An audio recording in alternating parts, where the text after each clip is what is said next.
कहानी की शुरुआत होती है एक ऐसी दुनिया से जहां सभी लोग अपनी रोजमर्रा की जिंदगी में जादू का इस्तेमाल करते हैं, और वहीं दूसरी तरफ शहर के पास जंगल में एक हद से ज्यादा ताकतवर लड़का रहता था जिसका नाम है मैश।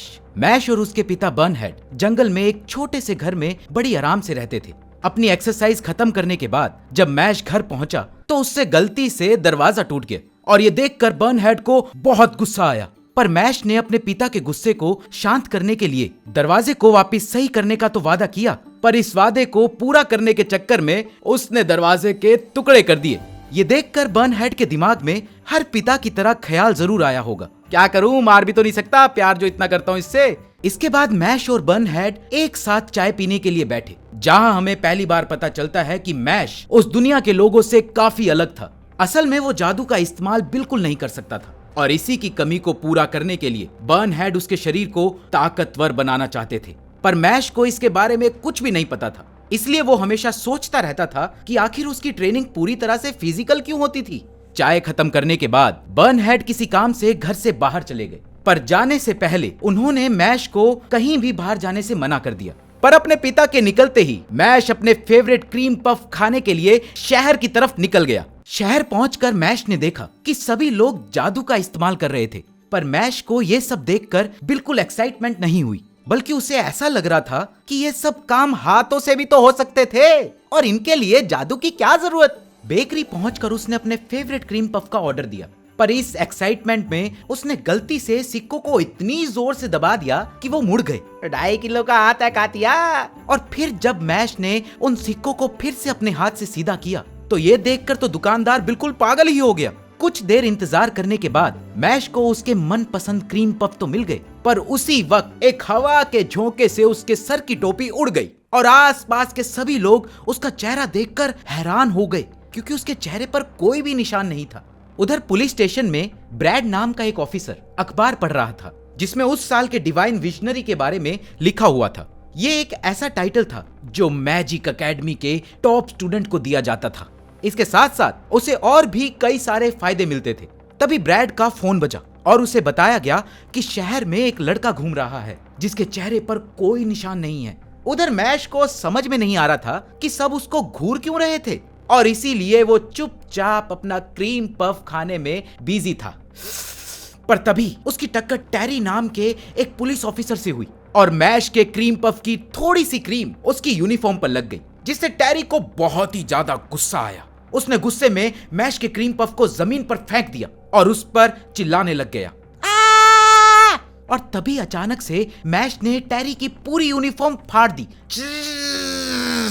पर इसके पीछे उसका मकसद था कि वो इससे अच्छे से धोकर टेरी को वापस कर देगा। उसी वक्त ब्रैड भी वहां पहुंच गया और उसने टेरी से पूछा कि आखिर वो बिना कपड़ों के क्यों खड़ा है। तभी उसकी नजर मैश पर पड़ी और वो समझ गया कि उसे फोन पर इसी लड़के के बारे में बताया गया था। पर जैसे ही वो मैश की तरफ बढ़ने लगा तभी वहां बर्नहेड की एंट्री हुई और वो मैश को पकड़कर वहां से बड़ी तेज से भागा। पर ब्रैड ने उसका पीछा करने के लिए अपनी मैजिकल बर्ड को उनके पीछे भेज दिया। उधर घर पहुंचने के बाद बर्नहेड ने मैश को उससे बिना पूछे शहर में जाने के लिए बहुत डांटा और पनिशमेंट में उसको अपना पूरा वर्कआउट रिपीट करने को कहा। साथ ही बर्नहेड ये सोचने लग गया कि आखिर पुलिस से कैसे निपटा जाए, और तभी उसने ब्रैड की भेजी हुई चिड़िया को देखा और उसी वक्त अचानक से ब्रैड भी अपने आदमियों के साथ वहां पहुंच गया और उसने आते ही मैश के बारे में पूछा। उधर मैश अपना वर्कआउट इस तरह से कर रहा था जैसे वो कागज उठा रहा हो, और उसने अपना पूरा वर्कआउट 5 मिनट में खत्म कर लिया। अपना वर्कआउट खत्म करके जैसे ही वो घर पहुंचा तो उसने दरवाजे से ब्रैड की आवाज सुनी, जो बर्नहेड को बता रहा था कि अब इस दुनिया पर सिर्फ जादू का राज चलेगा, क्योंकि उन्होंने उन सब लोगों को खत्म कर दिया है जो जादू का इस्तेमाल नहीं कर सकते, और इसी में इस दुनिया की भलाई है। ब्रैड ने बर्नहेड को उड़ाकर दीवार की तरफ फेंकते हुए बताया कि किसी अनमार्क इंसान को छुपाना कानून के मुताबिक बहुत बड़ा अपराध था, पर बर्नहेड ने फिर भी मैश के बारे में बताने से साफ मना कर दिया। एक फ्लैशबैक में उसने बताया कि उसे बचपन से ही एक फेलियर की तरह देखा जाता था और ये सब उसके साथ पूरी जिंदगी चला, और इसीलिए उसने अपनी जिंदगी को खत्म करने का फैसला कर लिया था। पर उसी वक्त उसे एक बच्चे की रोने की आवाज आई जो मैश था। वो मैश को देखते ही समझ गया था कि उसके चेहरे पर निशान न होने की वजह से उसके असल माता पिता ने उसे छोड़ दिया था, इसीलिए बर्नहेड ने उसे पालने का फैसला किया। अपनी कहानी बताने के बाद बर्नहेड ने चिल्लाकर मैश को वहां से भागने को कहा। भाग भाग मैश भाग! और ये सुनते ही ब्रैड उसे मारने लग गया। पर जैसे ही वो बर्नहेड को खत्म करने वाला था, हमारी कहानी के हीरो की एंट्री होती है दरवाजे को तोड़ते हुए। मैश ने अंदर आते ही एक ऑफिसर को ऐसा जबरदस्त मुक्का मारा कि वो घर के दूसरी तरफ की दीवार तोड़ते हुए बाहर गिरा।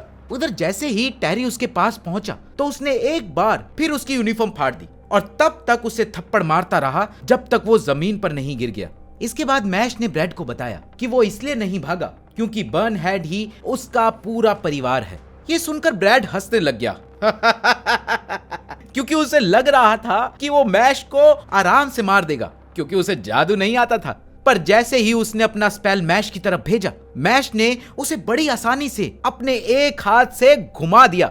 ये देखकर ब्रैड को अपनी आंखों पर भरोसा ही नहीं हो रहा था और इसके बाद ब्रैड एक एक कर बार बार उस पर स्पेल फेंक रहा था, पर मैश उन्हें मजाक मजाक में ही घुमा देता था। पर जैसे ही मैश ने अपने पिता की स्टिक को हाथ में पकड़ा तो ब्रैड को लगा कि शायद वो उस पर जादू से हमला करेगा, इसीलिए उसने अपने आगे एक कवर बना लिया। पर मैश ने जादू की जगह पर पूरी ताकत से उस स्टिक को फेंक दिया जो ब्रैड के कवर को तोड़ते हुए सीधा उस पर जाकर लगी। अंत में ब्रैड अपनी हार मानकर घुटनों पर बैठ गया। मैश उसे जान से मारने की धमकी दे ही रहा था कि ब्रैड ने सामने से उसे एक डील ऑफर कर दी। ब्रैड की डील के मुताबिक मैश को मैजिक स्कूल में एडमिशन लेना पड़ेगा और स्कूल में टॉप करके एक डिवाइन विजनरी बनना होगा और इसमें ब्रैड उसकी मदद भी करने वाला था। पर इसके बदले में उसे वो सभी फायदे चाहिए थे जो मैश को एक डिवाइन विजनरी बनने के बाद मिलने वाले थे। साथ ही शर्त यह भी थी कि अगर मैश इस डील को मानने से इनकार कर देगा तो पुलिस जिंदगी भर उसके परिवार का पीछा करती रहेगी। अपने पिता की भलाई के बारे में सोचते हुए मैश ने ब्रैड की इस डील को मान लिया और इसके बाद वो अपने चेहरे पर एक झूठा निशान बनाकर ईस्ट एंड मैजिक एकेडमी का एंट्रेंस एग्जाम देने पहुंच गया। यह एग्जाम इतना मुश्किल था कि सिर्फ 3% बच्चे ही इसे पास कर पाते थे। सभी बच्चे ग्राउंड में इकट्ठे हो रखे थे। स्कूल के एक टीचर लूसी खिड़की पर खड़े होकर सभी बच्चों को देख ही रहे थे कि तभी उन्हें अजीब सी आवाजें आने लगी। ध्यान से देखने पर उनकी नजर मैश पर पड़ी जो ग्राउंड में ही अपनी ट्रेनिंग में लग गया था। ये देखकर लूसी एकदम परेशान हो गई क्योंकि वो ग्राउंड ट्रेनिंग करने के लिए नहीं था। तो भैया ये क्या कर रहा है? अपने आप को थोड़ा शांत करने के बाद जब उन्होंने वापस मैश की तरफ देखा तो वो इनविजिबल चेयर पोजीशन में बैठकर एक फिटनेस बुक पढ़ रहा था। तभी लूसी की नजर मैश के पीछे खड़े बर्नहेड और ब्रैड पर पड़ी। वो वहां मैश पर नजर रखने के लिए आए थे। लूसी ने बड़े ही स्टाइलिश तरीके से एंट्री मारकर यह अनाउंस किया कि आज का एग्जाम वो खुद लेगा। ये सुनकर सभी बच्चे डर गए क्योंकि सभी लूसी को एक बहुत बड़ा जादूगर मानते थे। यह सुनकर लूसी को काफी अच्छा लग रहा था, पर तभी मैश ने उनकी एंट्री को फालतू का दिखावा बताकर लूसी को गुस्से से भर दिया और उन्होंने मन ही मन में मैश को फेल करने का फैसला कर लिया। इसके बाद लूसी ने अपने जादू से सभी बच्चों के लिए सीट्स तैयार करी और उन्हें उस पर बैठने को कहा। सभी बच्चे ये देखकर हैरान थे, पर मैश को ये बिल्कुल भी पसंद नहीं आया और उसने लूसी को कहा कि उन्हें ये करने की बिल्कुल भी जरूरत नहीं थी, तो भैया क्यों कर रहे हो? इसके बजाय वो सभी बच्चों को एक कमरे में भी तो ले जा सकते थे जहां पहले से ही सारे इंतजाम होते। मैश की ये बात सुनकर तो लूसी को उससे नफरत ही हो गई। टेस्ट शुरू होने पर सभी बच्चों के एग्जाम पेपर्स के वर्ड्स इधर उधर घूम रहे थे और उन्हें जादू करके इन वर्ड्स को रोकना था ताकि वो अपना पेपर शुरू कर सके। पास में ही खड़े ब्रैड और बर्नहेड को लग रहा था कि शायद मैश का पेपर शुरू होने से पहले ही खत्म हो गया, पर मैश ने अपने पेन को जोर से दबाकर वर्ड्स को रोकने को कहा और सभी वर्ड्स डर कर अपनी जगह पर वापस आ गए और मैश ने सबसे पहले अपना पेपर खत्म कर लिया। लूसी ये देखकर हैरान था कि सभी वर्ड्स अपनी जगह पर वापस कैसे आए। मैश ने अपनी ताकत का इस्तेमाल करके एक एक टेस्ट पास कर लिया और सभी बच्चे उसे देखकर हैरान थे। लूसी ने मैश को फेल करने के लिए एक आइडिया निकाला। अपनी जादू की मदद से लूसी ने जमीन से एक भूल भुलैया निकालकर बच्चों के सामने रखी और उन्हें 30 मिनट में उससे बाहर आने को कहा। टेस्ट शुरू होने पर लेमन नाम की एक लड़की मैश के पास उसका पार्टनर बनने के लिए आई और वो दोनों एक साथ आगे बढ़ने लगे, पर वो बार बार किसी न किसी जाल में फंस जाती थी। मैश अब तक समझ चुका था कि वो लेमन के साथ बाहर नहीं निकल पाएगा, इसलिए उसने लेमन को वहीं छोड़कर आगे बढ़ने का फैसला किया। लेकिन लेमन ने उसे रोकने के लिए जादू करके हथकड़ियों में बांध दिया, पर मैश अपनी ताकत से उसे बड़ी ही आसानी से तोड़कर आगे बढ़ गया। मैश के वहां से जाने के बाद एक राक्षस लेमन के सामने आया और उसने लेमन से एक ऐसा सवाल पूछा जिसका जवाब उसे पता ही नहीं था। इसीलिए उस राक्षस ने उस पर हमला कर दिया, पर तभी मैश ने वहां आकर उसे बचा लिया। लेमन को समझ नहीं आ रहा था कि आखिर मैश ने उसे क्यों बचाया। लेमन को अब लग रहा था कि शायद वो दोनों अपना टेस्ट पूरा नहीं कर पाएंगे, पर मैश के पास एक प्लान था। उधर लूसी चाचा को अब तक ये भरोसा हो गया था कि मैश ये टेस्ट पूरा नहीं कर पाएगा, पर तभी पूरा ग्राउंड जोर जोर से हिलने लग गया और सब ये देखकर हैरान हो गए कि मैश भूल भुलैया की सारी दीवारें तोड़कर वहां से बाहर आ गया था। सभी बच्चे मैश के इस तरीके को गलत बता ही रहे थे कि तभी लेमन ने रोते हुए सभी को बताया कि लूसी ने उससे कहा था कि अगर वो मैश को ये टेस्ट पास करने से रोक लेगी तो वो उसे इसके बदले स्कूल में एडमिशन दिला देगा। लूसी ने भी ये कहते हुए इस बात को मान लिया कि उसे मैश बिल्कुल भी पसंद नहीं। इसके बाद लूसी ने अपने जादू का प्रदर्शन करते हुए सभी के सामने मैश और लेमन को फेल करने की बात कही, पर तभी मैश ने आगे बढ़कर लूसी की छड़ी ही तोड़ दी क्योंकि वो लूसी की हरकतों से काफी परेशान हो गया था। उसी वक्त स्कूल के हेडमास्टर वॉलबर्ग वहां पहुंच गए और उन्होंने सभी स्टूडेंट्स को फाइनल इंटरव्यूज के बारे में बताया और सबसे पहला इंटरव्यू मैश का ही होने वाला था। इंटरव्यू के लिए मैश को एक कमरे में ले जाया गया जहां उसके आसपास स्कूल के टीचर्स बैठे हुए थे।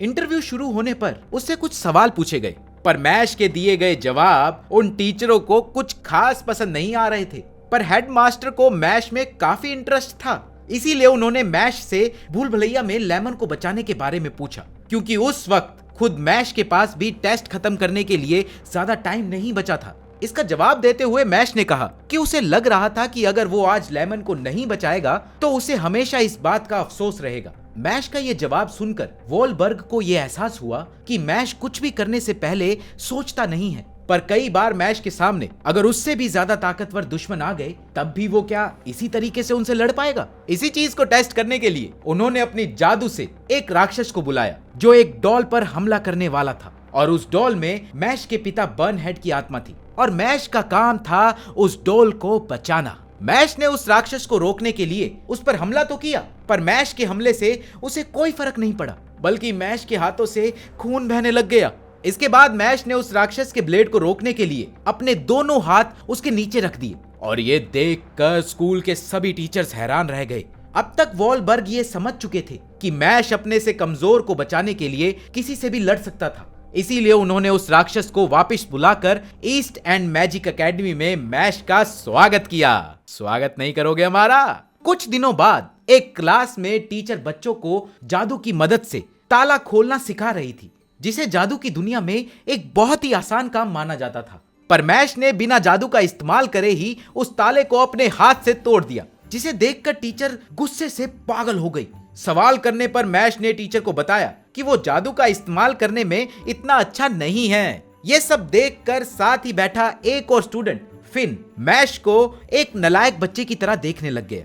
क्लास खत्म होने के बाद फिन अपने कमरे को ढूंढने लग गया और उस वक्त उसके मन में बस एक ही बात चल रही थी कि बस भैया कुछ भी हो जाए, मैश उसका रूममेट ना हो बस। कुछ देर बाद जब वो अपने कमरे के बाहर पहुंचा तो उसके कमरे का दरवाजा गायब था। अंदर जाकर उसने देखा कि मैश दरवाजे को हाथ में पकड़कर खड़ा था। वो ये देखते ही समझ गया था कि मैश ही उसका रूममेट है। ओफो! थोड़ी देर आपस में बात करने के बाद वो दोनों एक दूसरे को जान ही रहे थे कि तभी मैश ने फिन से अगली क्लास के लिए उसका झाड़ू मांगा, क्योंकि वो खुद गलती से एक पेड़ की झाड़ को उठाकर ले आया था। क्या करे इस मैश का। खैर फिन भी बड़ी आसानी से इसके लिए मान गया।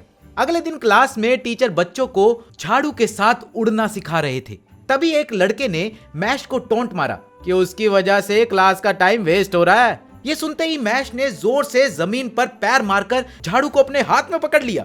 मैश का ये तरीका देखकर उस लड़के ने मैश को चीटर कहना शुरू कर दिया। चीटर चीटर चीटर, क्योंकि उसने जादू का इस्तेमाल नहीं करा था। तभी टीचर ने अनाउंस किया कि अब सब बच्चे जितना तेज हो सके उतना तेज उड़कर दिखाए।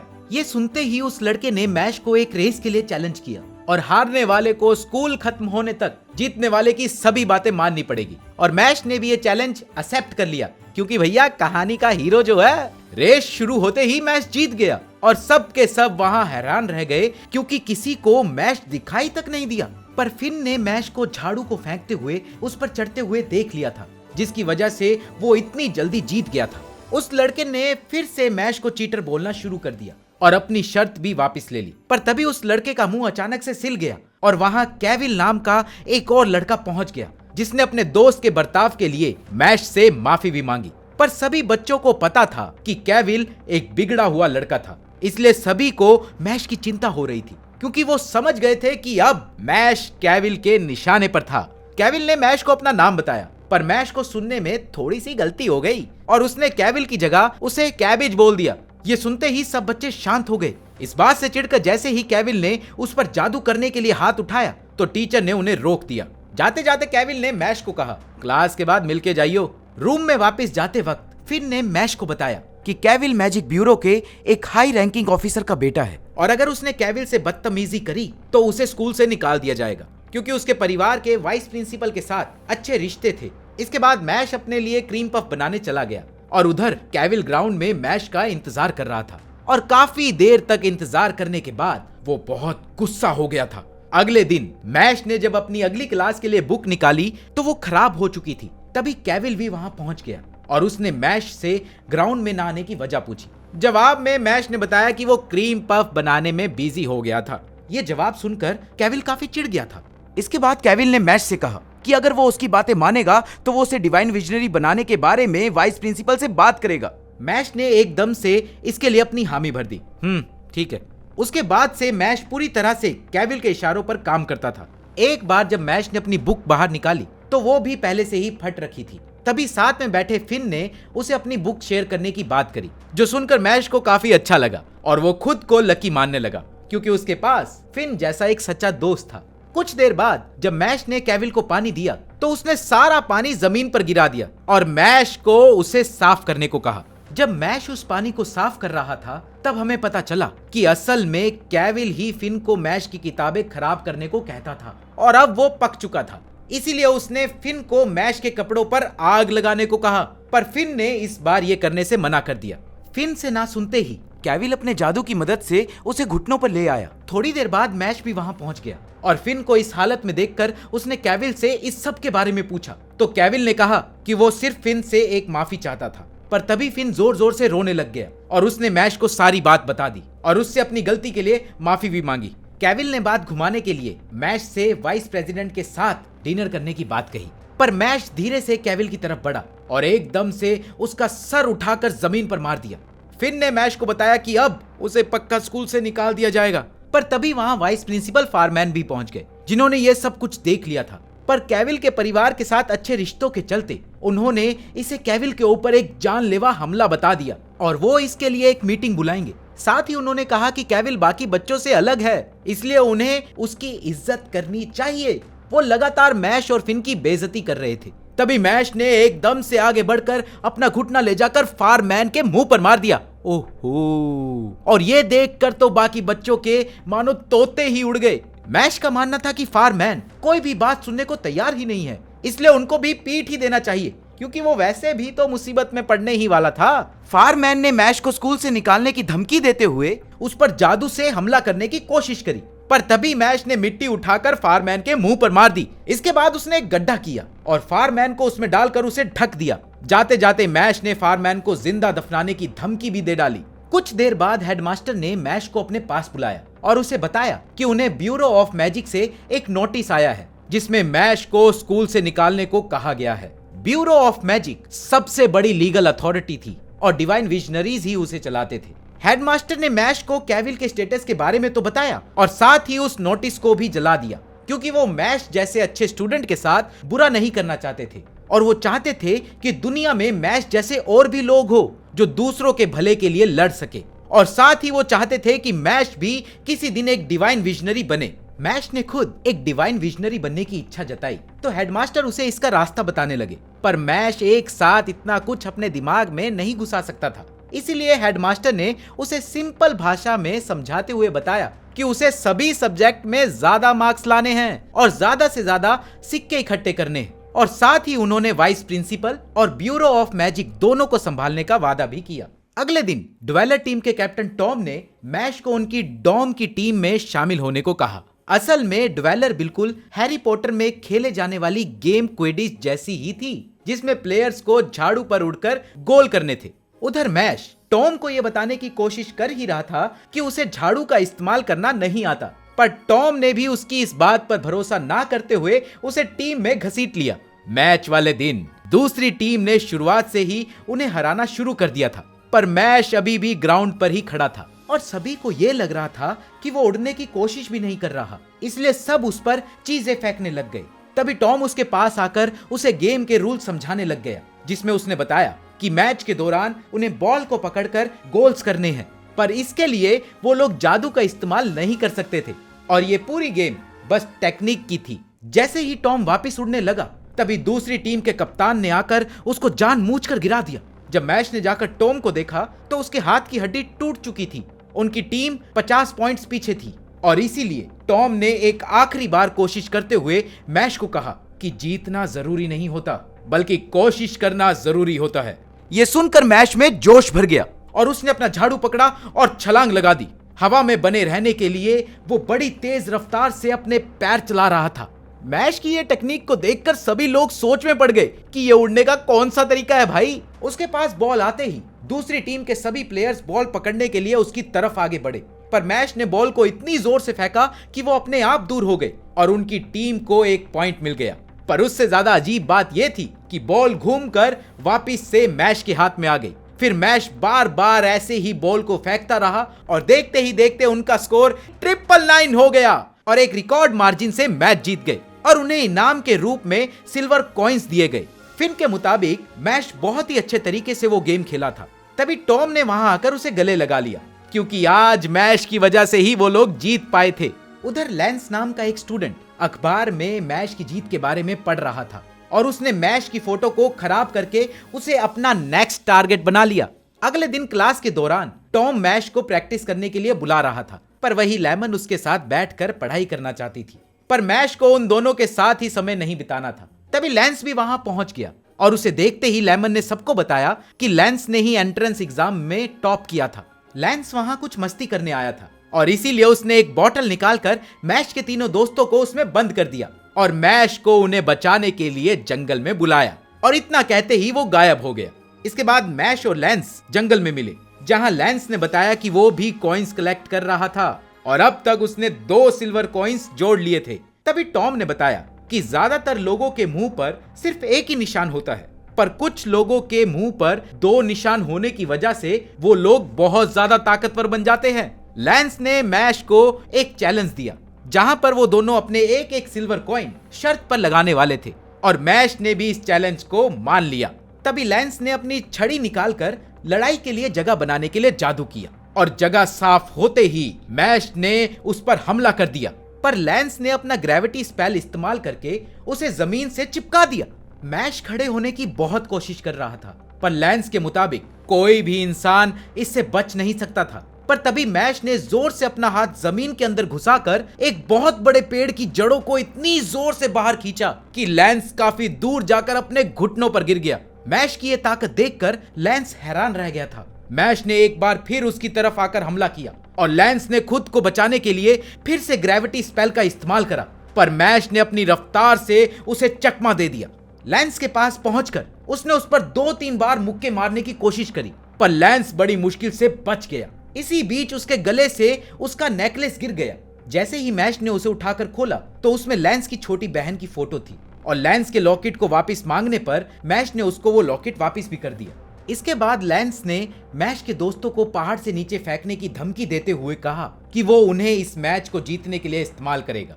तभी एक फ्लैशबैक में हमें दिखाया गया कि लैंस की छोटी बहन को एक ऐसी बीमारी थी जिससे धीरे धीरे उसकी जादुई शक्तियां खत्म होती जा रही थी और एक बार पूरी तरह से शक्तियां खत्म होने के बाद उसे भी इस दुनिया से हटा दिया जाएगा। और इसी सिस्टम से अपनी बहन को बचाने के लिए लैंस एक डिवाइन विजनरी बनना चाहता था। फ्लैशबैक के बाद लैंस ने उस बोतल को खाई में छोड़ दिया और इधर मैच ने तुरंत अपने कपड़े बदले और वो गोली की रफ्तार से सीधा बोतल को पकड़ने भागा। उसकी रफ्तार इतनी तेज थी कि वो लैंस को दिखाई ही नहीं दिया।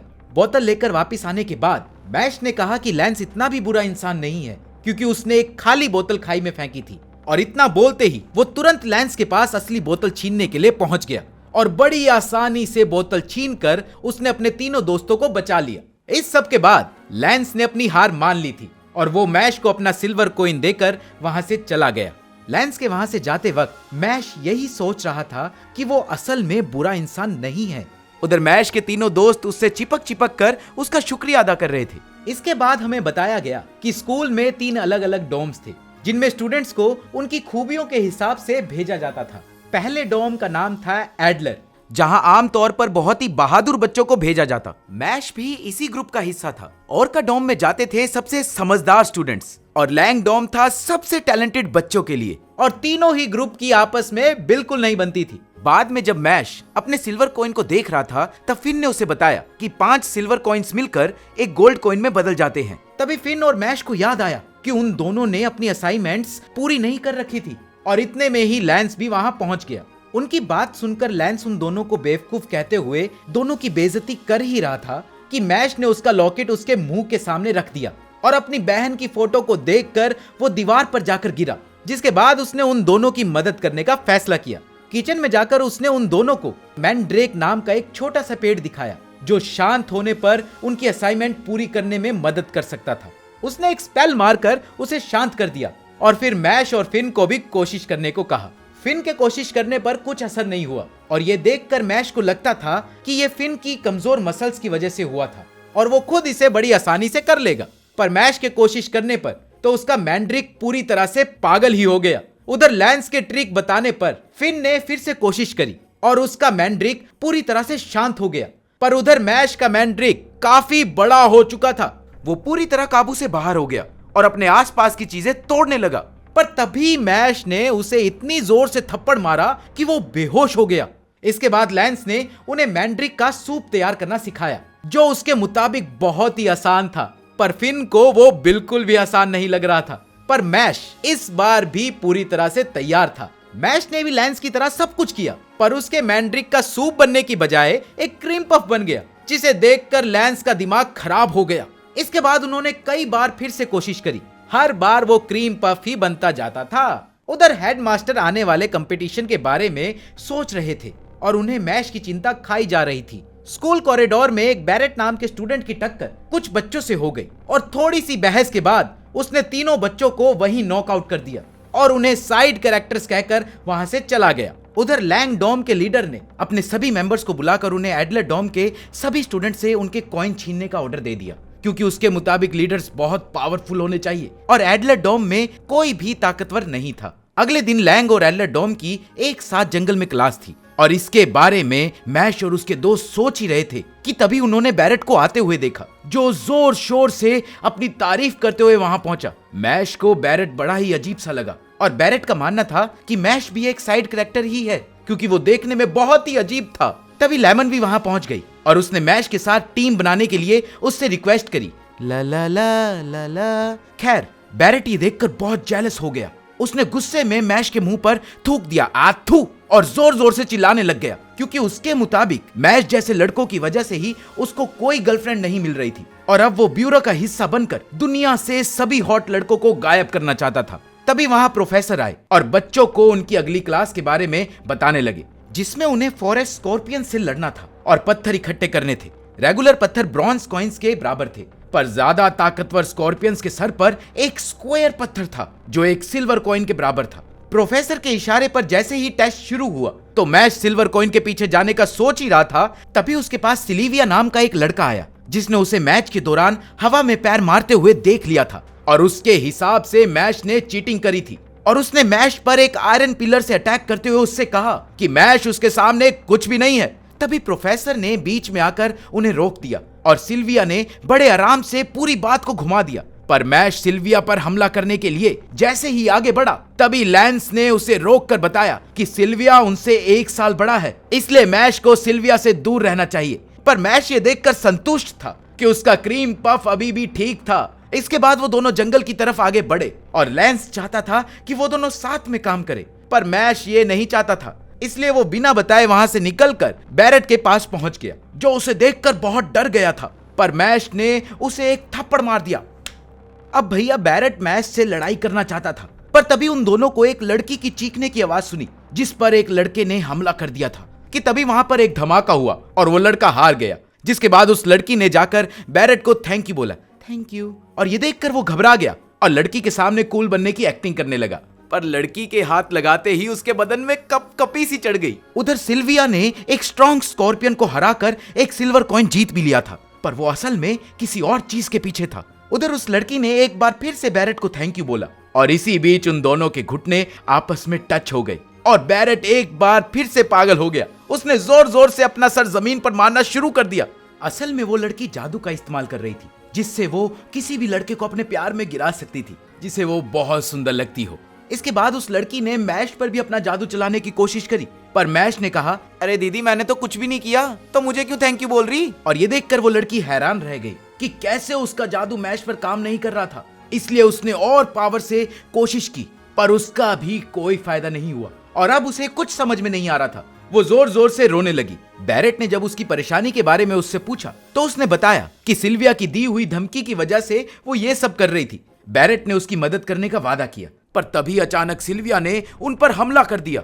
अब भैया बैरेट ने लड़की की मदद करने के लिए उससे लड़ने का फैसला किया और फायर बॉल से उसके ऊपर हमला कर दिया, जिससे एक बहुत बड़ा एक्सप्लोजन हुआ। बूम! उधर लिन और लेमन मदद के लिए लैंस के पैरों में गिरे हुए थे, पर लैंस के दिमाग में मैश का ख्याल चल रहा था क्योंकि वो सिल्विया के निशाने पर था। बैरेट को लग रहा था कि वो जीत गया, पर सिल्विया ने अपने आयरन से खुद को बड़ी आसानी से बचा लिया था, जिसके बाद उसने बैरेट पर अपनी आयरन रोड से हमला कर दिया और इसी बीच मैश के हाथ से उसका क्रीम पफ भी गिर गया। बैरेट को सिल्विया की पावर का अंदाजा हो गया था, पर उसके हिसाब से मैश किसी भी काम का नहीं था और इसीलिए अब उसे ही लड़कियों को बचाना पड़ेगा। उधर सिल्विया लगातार उन्हें टॉन्ट कर रहा था कि वो लोग बहुत ही कमजोर है और अगर वो सिल्विया के 5 हमलों को झेल लेंगे तो वो लड़की को अकेला छोड़ देगा और साथ ही उन्हें अपना सिल्वर कॉइन भी दे देगा। बैरेट ने चैलेंज एक्सेप्ट कर लिया, पर सिल्विया ने कहा कि ये चैलेंज उन दोनों के लिए है, तो मैश को भी हामी भरनी होगी। लेकिन बैरेट के हिसाब से मैश 1 नंबर का अनाड़ी था और इसलिए उसने फैसला किया कि अब वो 5 की जगह 10 हमलों को अकेले ही झेलेगा। पर पहले ही हमले के बाद वो अपने घुटनों पर गिर गया, पर वो फिर भी हिम्मत करके एक बार फिर से खड़ा हुआ, जिसके बाद सिल्विया उस पर एक के बाद एक हमला करता गया और मैश और वो लड़की उसे देखते गए। 9 हमलों के बाद भी बैरेट सिल्विया के सामने खड़ा था, इसलिए आखिरी अटैक में सिल्विया ने अपनी पूरी जान लगा दी, पर बैरेट एक बार फिर से खड़ा हो गया और जैसे ही वो सिल्विया के पास पहुंचा तो वो नीचे गिर गया। बैरेट ने मैश को लड़की को लेकर वहां से भागने को कहा, पर वो लड़की असल में सिल्विया के साथ ही थी और उसने बैरेट को चीजी कहते हुए कहा कि वो बैरेट जैसे लड़कों से नफरत करती है। वाह दीदी वाह! सिल्विया बैरेट पर हंस ही रहा था कि एकदम से उसके मुंह में क्रीम पफ घुस गया। अब मैश को गुस्सा आ चुका था और उसने सिल्विया को उसी चैलेंज के लिए एक बार फिर से बुलाया। उधर मैश के दोस्तों ने एक स्कॉर्पियन को तो हरा दिया था, पर लैंस को अभी भी मैश की चिंता हो रही थी। लेमन को लगता था कि वो ठीक होगा क्योंकि मैश बहुत ताकतवर था, पर लैंस ने उन्हें बताया कि असल में 2 तरह के जादूगर होते हैं, एक व्हाइट मेक्स जो पढ़ाई लिखाई में ज्यादा ध्यान देते हैं जैसे कि उनके टीचर्स, और दूसरा रेड मेक्स जो ज्यादा ताकतवर होते हैं। और अभी तक मैश ने सिर्फ व्हाइट मेक्स को हराया था और अगर वो रेड मेक्स से लड़ाई करेगा तो काफी लोग उससे ज्यादा ताकतवर होंगे। उधर सिल्विया मैश और बैरेट का मजाक उड़ाते हुए एक बार फिर बैरेट पर हमला करने लगा कि तभी मैश ने भी उस पर हमला कर दिया, जिससे वो अपनी आयरन रोड की मदद से बच गया। ये देखकर सिल्विया हंसने लग गया। सिल्विया कहने लगा कि तुम क्या मेरा मुकाबला करोगे? अपने पहले साल में 2 गोल्ड कॉइंस जीते थे मैंने। इसके बाद उसने मैश पर अपनी आयरन रोड से हमला किया, जिससे पहली बार तो वो जाकर मैश को लगी, पर फिर मैश ने उसे अपने एक हाथ से रोककर मसल दिया। इसके बाद सिल्विया बार बार उस पर हमला करता गया और मैश उससे बचता हुआ सिल्विया के पास पहुंच गया और जोर से उसे मुक्का मारा, जिससे वो जाकर काफी दूर गिर गया। सिल्विया के मुंह से खून निकलने लग गया और उसे समझ नहीं आ रहा था कि आखिर चल क्या रहा है। उसने एक बार फिर से मैश पर हमला किया, पर मैश ने फिर से उसे तोड़ते हुए सिल्विया पर हमला कर दिया। सिल्विया अब अपने घुटनों पर आ गया था और उसे समझ आ गया था कि वो जीत नहीं सकता। मैश चुपचाप जाकर साइड में बैठ गया और सिल्विया को याद दिलवाया कि अभी 8 अटैक्स बचे हुए थे और पूछा कि वो उनके लिए तैयार है या नहीं। पर सिल्विया जानता था कि वो एक और हमला नहीं झेल पाएगा और वो एक प्लान के बारे में सोचने लगा। तभी वहां पर एक बड़ा सा जंगली स्कॉर्पियन आ गया, जिसके माथे पर एक स्टार शेप का स्टोन था, जिसका मतलब था कि वो बहुत ज्यादा ताकतवर था। सिल्विया को लगा कि वो शायद अब बच जाएगा, पर मैश ने उस स्कॉर्पियन को एक हाथ से उठाकर हवा में फेंक दिया, क्योंकि उसके मुताबिक अभी उसके पास भैया टाइम नहीं था और उसका स्टार शेप स्टोन आकर जमीन में गिर गया। अब तक सिल्विया इतना डर गया था कि उसे अब मैश एक राक्षस लगने लग गया था। पर मैश ने उनकी लड़ाई वहीं खत्म कर दी, क्योंकि उसे अब सिल्विया के लिए बुरा लग रहा था। जिसके बाद उसका ध्यान लड़की की तरफ गया, क्योंकि उसके मुताबिक लड़की की भी बराबर गलती थी। मैश को देखकर वो डर गई और उसने रोना शुरू कर दिया।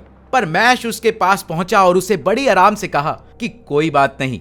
उस लड़की को लग रहा था कि मैश भी उसके जाल में फंस गया, लेकिन मैश ने तो उसके साथ असल जिंदगी में स्मैकडाउन खेल दी। वहां से निकलकर मैश अपने दोस्तों से मिला और मैश को चोटिल देखकर लेमन बहुत परेशान हो गई।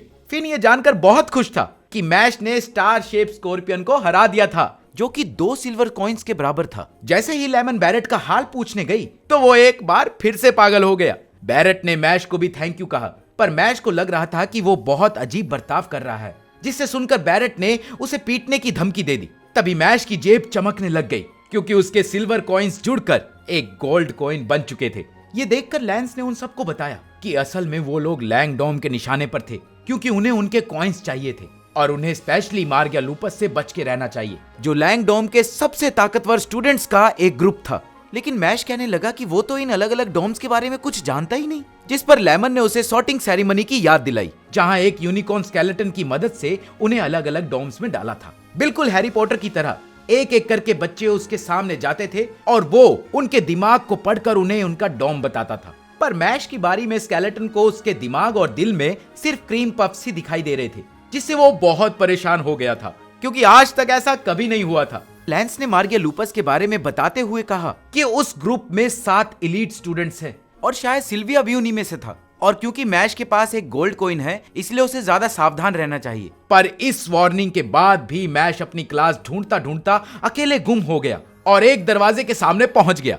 अभी मैश ये ही सोच रहा था कि उस दरवाजे को कैसे खोला जाए कि उधर सिल्विया लैंगडोम के लीडर एबल के सामने माफी मांग रहा था, जिसके हाथ में एक अजीब सी देखने वाली डॉल थी।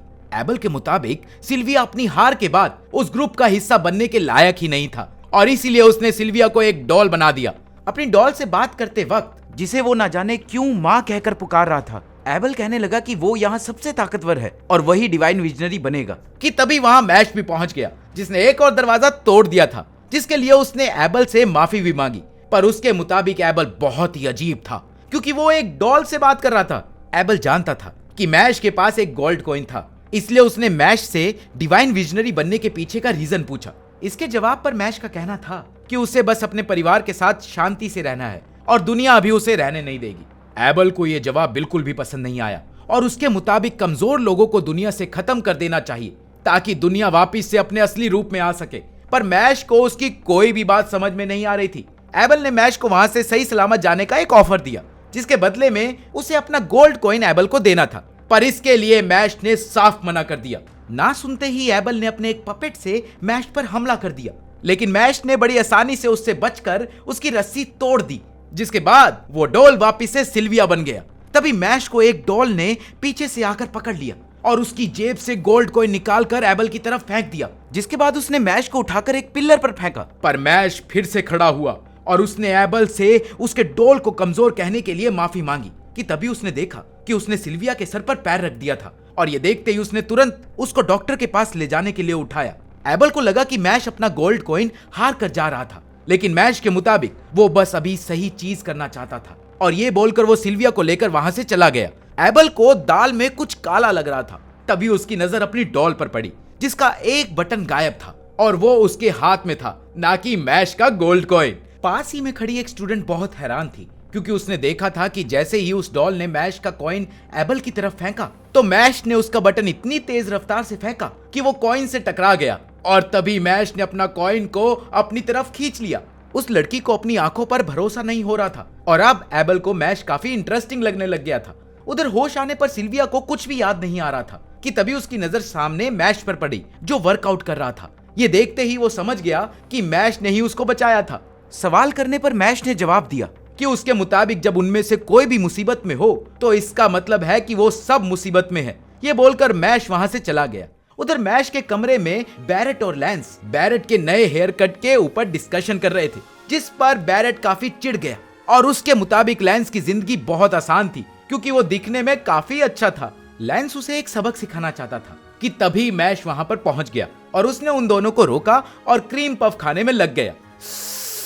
तभी वहां भागते भागते लेमन पहुंची और उन्हें अपने साथ चलने को कहा। लेमन उन्हें मैजिक स्केल पर लेकर गई जहां सभी डॉम्स के गोल्ड कॉइन्स का हिसाब होता था और अब तक लैंग डॉम्स के पास 15 गोल्ड कॉइन्स इकट्ठे हो चुके थे, जिसका मतलब था कि लैंग डॉम सभी स्टूडेंट से उनके गोल्ड कॉइन छीन रहा था और एडलर डोम की सभी पावरफुल अपर क्लास अपनी इंटर्नशिप के लिए बाहर गए हुए थे और अब अगर उन्हें रोका नहीं गया तो अगला डिवाइन विजनरी उनके ही डॉम से आने वाला था। ये सुनते ही सभी लड़के जोश से भर गए, पर तभी हेडमास्टर को फोर्स करके मैश को 1 हफ्ते तक आउल हट को साफ करने की पनिशमेंट सुना दी गई। लैंस ने भी उसका साथ देने का फैसला किया क्योंकि मैश के गोल्ड कॉइन की वजह से उसको निशाना बनाया जा सकता था, पर मैश को लगता था कि लैंस को उसकी फिक्र थी, ना कि गोल्ड कॉइन की। उधर लैंग डोम के 2 स्टूडेंट्स मैश से उसका कॉइन छीनने के लिए पहुंचे और इधर उल्लू मैश को परेशान करने में लगे हुए थे कि तभी वहां पर एकदम से पानी आया और मैश उसमें डूबने लग गया। लैंस पर भी एक ब्लेड से हमला हुआ जिससे वो बाल बाल बचा। लैंग डोम के इन स्टूडेंट्स का नाम था एंड्रयू एंड शिनरी, जो मार्गिया लूपस के 6th और 7th मेंबर थे और इन दोनों ने मैश और लैंस को एक गोल्ड कॉइन के लिए चैलेंज किया, पर मैश को तैरना बिल्कुल भी नहीं आता था और वो धीरे धीरे पानी में डूबने लगा। तभी एंड्रयू ने खुद को एक शार्क का रूप दिया और तुरंत ही मैश के पीछे वो भी पानी में कूद गया। अब बाहर बस शेनरी और लैंस ही बचे थे। शेनरी ने अपने ब्लेड से एक बार फिर उस पर हमला किया और लैंस उसे बड़ी आसानी से चकमा देकर जादू के बारे में सोचने लग गया। तभी उल्लुओं ने उनका ध्यान भटकाना शुरू कर दिया। तभी शेनरी ने उस पर डबल ब्लेड से अटैक किया और लैंस का ध्यान फिर से ऑल्स की तरफ चला गया और वो दोनों ब्लेड सीधा जाकर लैंस को लगी। जैसे ही शेनरी की नजर लैंस की जादुई छड़ी पर पड़ी, वो ये समझ गया था कि लैंस एक शाही खानदान से था जो ग्रेविटी मैजिक का इस्तेमाल करते थे और शाही खानदान के किसी मेंबर को हराकर शेनरी खुद को अच्छा फील कराने का मौका नहीं छोड़ना चाहता था। लैंस ने भी एक स्पेल का इस्तेमाल करा, पर उससे सिर्फ एक खुरपी ही जमीन पर गिरी। ये देखकर शेनरी काफी हैरान हुआ और उसने लैंस को खत्म करने का फैसला कर लिया और अपने ट्रिपल ब्लेड से उस पर हमला कर दिया। इस बार कुछ अलग था। अब सारे उल्लू एक कोने में थे और लैंस ने अपने ग्रेविटी स्पेल से उसके तीनों ब्लेड्स को खत्म कर दिया, जिस पर लैंस ने बताया कि वो सिर्फ उल्लुओं की वजह से अपनी शक्तियों का इस्तेमाल नहीं कर रहा था और इसीलिए उसने खुरपी गिराकर एक गेहूं का कट्टा फाड़ा था ताकि सारे उल्लू एक जगह चले जाएं। इसके बाद शेनरी ने अपने सबसे पावरफुल ब्लेड का इस्तेमाल करा, पर लैंस ने उसे भी एक ही बारी में तोड़ दिया। ये देखकर शेनरी पूरी तरह से टूट गया था। उसे समझ नहीं आ रहा था कि उन दोनों के पास डबल लाइंस थी, पर फिर भी उनकी ताकत में इतना फर्क कैसे हो सकता था। उधर एंड्रयू भी मैश के पीछे था और उसके मुताबिक मैश इससे बचकर नहीं जा सकता था कि तभी मैश उसके पास से इतनी रफ्तार से निकला कि वो उसे देख तक नहीं पाया। पहले तो उसे लगा कि वो खुद ही चीजें सोच रहा होगा, पर एक बार फिर से मैश उसके पास से इतनी रफ्तार से निकला कि वो सुन पड़ गया और मैश के स्विमिंग ना आने वाली बातों को याद करने लगा। पर मैश ने इसके लिए भी एंड्रयू को थैंक यू बोला, क्योंकि अब उसकी वजह से उसे भरोसा हो गया था कि वो तैर सकता था और वो इतना कहते ही उसके पास तेज तेज चक्कर लगाने लग गया। एंड्रयू ने खुद को बचाने के लिए और बड़ा रूप ले लिया, पर मैश ने फिर से उसकी तरफ आकर जोर जोर से मुक्का मारना शुरू कर दिया। वो मैश की ताकत को ज्यादा देर तक झेल नहीं पाया और वो दोनों ही सी फील्ड से बाहर आ गए।